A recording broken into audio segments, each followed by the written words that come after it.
Jemaah Haji Indonesia banyak menderita batuk dan pilek selama berada di Arab Saudi. Jemaah diimbau memenuhi kebutuhan cairan dengan rutin mengonsumsi air putih dan oralit. Layanan kesehatan di salah satu hotel yang ada di Mekah, tepatnya di Taib Hotel Wilayah Shisha, menyediakan seluruh kebutuhan jemaah haji Indonesia. Di antaranya fasilitas tempat tidur, ruang observasi hingga obat-obatan. Salah seorang dokter posko kesehatan, Femi Dwi Aldidi, menyebut dalam sehari biasanya 60 jemaah akan mendatangi posko kesehatan. Beberapa jemaah mengeluhkan sakit batuk dan pilek, dengan mayoritas jemaah lansia yang sering mendatangi posko kesehatan. Femi mengimbau jemaah haji Indonesia rutin mengonsumsi air putih dan oralit.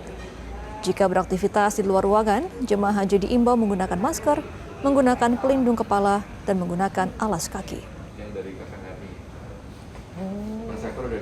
Terus menghimbau ke jemaah bahwa sebenarnya batuk pilek ini selain karena mungkin memang faktor banyak berkumpul orang terus infeksi, itu juga faktor lingkungan sangat berpengaruh.